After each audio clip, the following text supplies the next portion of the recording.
नमस्कार मित्रों, मैं रेकी मास्टर मुनीश शर्मा और आज आपको एक ऐसी दो घटनाएं बताऊंगा आंखों देखी, मेरी नहीं, मेरी रिश्तेदारी में ही घटी हैं। मेरी खुद की आंखों के सामने नहीं घटी, लेकिन रिश्तेदारों से जो पता चला है। दो घटनाएं हुई व्यक्ति की मृत्यु, एक ध्यानी व्यक्ति की जो आध्यात्मिक था, ध्यान करता था और अंतिम समय में उसकी कैसी स्थिति बनी।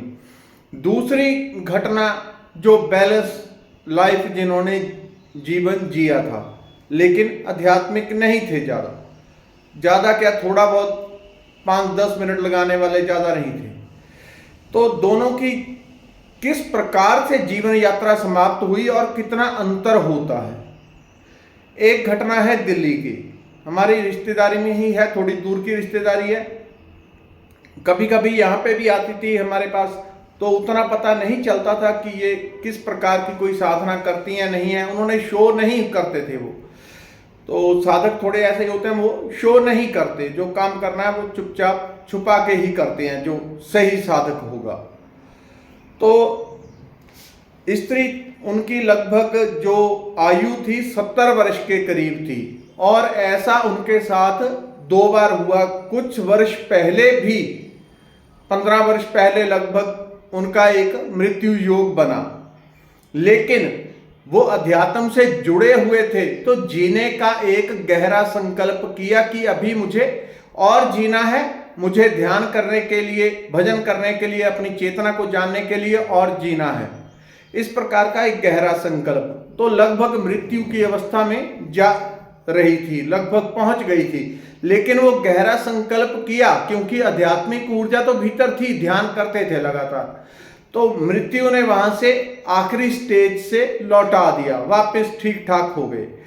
तो अब 70 वर्ष के ऊपर उनकी आयु थी और जब लास्ट 3 घंटे उनके पास बचे तो उनको एकदम से जैसे सारी परतें खुल गई। अच्छे, ना कोई बीमारी ना कुछ और, सारी अंदर बाहर की परतें खुल गई, सब कुछ साफ हो गया। कहाँ मैंने जाना है, क्या जीवन में कमाई की है, सब कुछ क्लियर हो गया। और उन्होंने अपने घर के मेंबर्स को आवाज लगाई सबको कि यहाँ आओ मेरे पास, अपने पास बुलाया, सभी को बुलाया फोन कर करके। जैसे ही आभास हुआ कि अब जाने का समय है, तो और भी जो पास में रिश्तेदार आ सकते थे, जो नजदीक थे, उनको भी फोन कर दिया कि इतने समय के अंदर अंदर आके मुझसे मिल लो, मैं जा रही हूँ।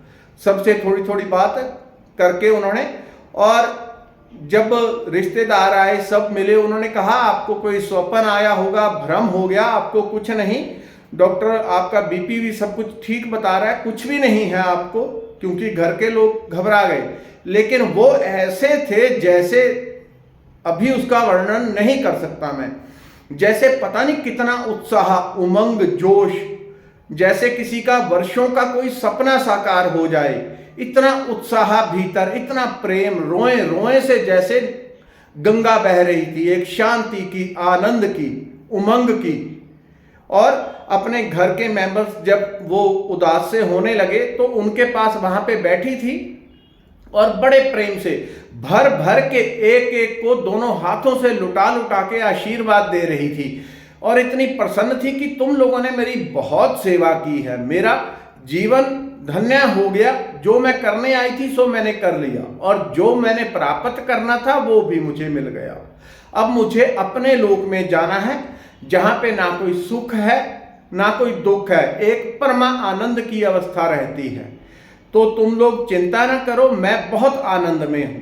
लेकिन घर के लोगों को यकीन नहीं हो रहा था क्योंकि सब कुछ ठीक है, लेकिन वो कह रही हैं कि अभी 1-1.5 घंटा मेरे पास और है, तुम लोग बैठो मेरे पास। तो बड़ी खुल के आनंद के साथ हंसते हुए बातें कर रही है, पुरानी कोई घटना बता रही है और थोड़ा उनको अपने जीवन का आखिरी समय में अनुभव बता रही है, जीवन में क्या करना चाहिए, किस प्रकार से आगे बढ़ना चाहिए।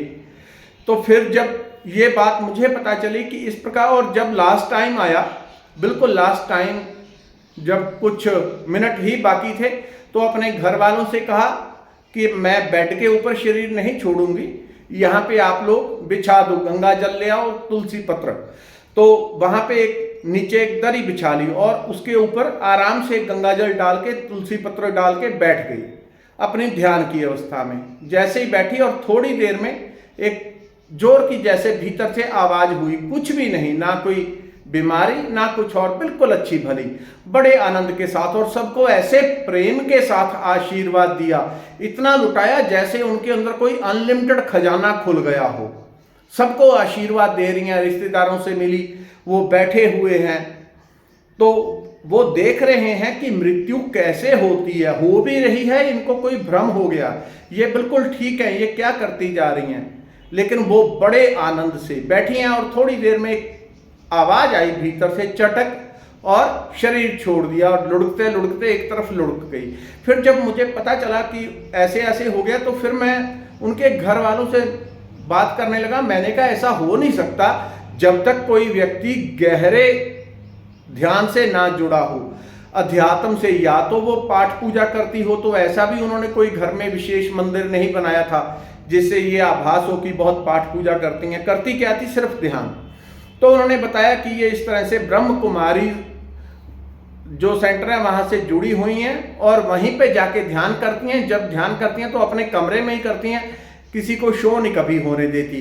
तो केवल ध्यान के कारण अंतिम समय में जो सबसे बड़ा दुख होता है, जीवन के सारे सुख एक तरफ रख दो और अंतिम समय का दुख एक तरफ, वो दुख अत्यंत भयंकर होता है, लेकिन उनका कैसे हुआ? अमृत जैसा हो गया और अंत में एक क्षण में प्राण त्याग दिए, बिना किसी दुख के, बिना किसी पीड़ा के और आनंद के साथ। दूसरी एक और घटना थी, जो बैलेंस्ड आदमी था, ऐसे आपने बहुत सारे चीजें देखी होंगी। वो जा रहे हैं साइकिल से, किसी ने मोटरसाइकिल से टक्कर मार दी, क्योंकि अंतिम समय में बहाना बनना है।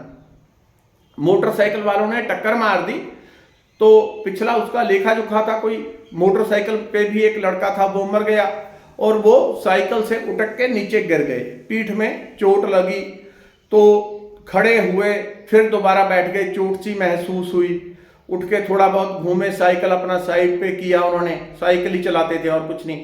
तो वहां से फिर एम्बुलेंस आई, उठा के उनको हॉस्पिटल में लेके आई। घर वाले जब लास्ट 1.5 घंटा रह गया तो सारी अंदर की परतें खुल जाती हैं। पिछला जीवन बड़ी तीव्रता से, आगे पीछे आपने पूरा जीवन क्या किया, वो जिसको कहते हैं चित्रगुप्त, वो सारा लेखा जोखा दिखाने लगता है। जो लोग आध्यात्मिक नहीं होते वो मूर्छित हो जाते हैं, प्राण इतने कपते हैं, इतनी डर, इतनी घबराहट, इतनी पीड़ा होती है, प्राण रोआ रोआ कपता है लेकिन बोल नहीं पाते।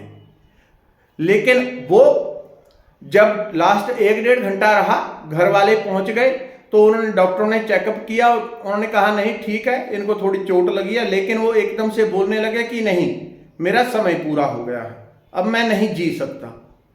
एक बैलेंस्ड लाइफ थी, कभी कोई बुरा नहीं किया, कुछ नहीं किया, बैलेंस लाइफ। लेकिन जब लास्ट समय आया तो एक पत्ते की तरह प्राण कांपने लगे और एक दुख में, एक पीड़ा में प्राण छोड़े और सबसे कह रहे थे कि नहीं, मैं तो अब जाने वाला हूं, मैं नहीं बचने वाला, मेरा समय समाप्त हो गया है। और डरते हुए, कपते हुए डॉक्टरों से कह रहे थे कि देखो मुझे बचाओ, मैं नहीं बचूंगा, अगर बचा सकते हो बचाओ। लेकिन इस तरह से करते हुए लास्ट टाइम में उन्होंने प्राण छोड़े। यदि जीवन में कोई गहराई से परमात्मा के साथ जुड़ता है तो ये जीवन तो मंगलकारी हो ही जाता है, पर लोक भी सुधर जाता है। जिस मृत्यु से सारा संसार भय खाता है, एक आध्यात्मिक व्यक्ति के लिए वो जीवन अत्यंत हर्ष, उमंग, जोश, ऊर्जा और परम आनंद से भरा होता है। अपने जीवन में रोज कम से कम 24 घंटे होते हैं हमारे पास, 1.5-2 घंटे अध्यात्म के लिए समर्पित करना शुरू करें। आम मनुष्य इतने नशे में होता है, उसे कुछ सूझता ही नहीं आया किस लिए। जब जन्म होता है कुछ समय तक याद रहता है, आभास होता है, लेकिन जैसे जैसे माया बच्चे के ऊपर हावी होती है तो पिछला सारा भूलने लगता है और अंतिम समय में फिर याद आने लगता है। यदि कोई अपने जीवन की कीमत को समझे तो अभी से अध्यात्म में जुड़े लोक परलोक दोनों अमृतमय हो जाते हैं। धन्यवाद, नमस्कार।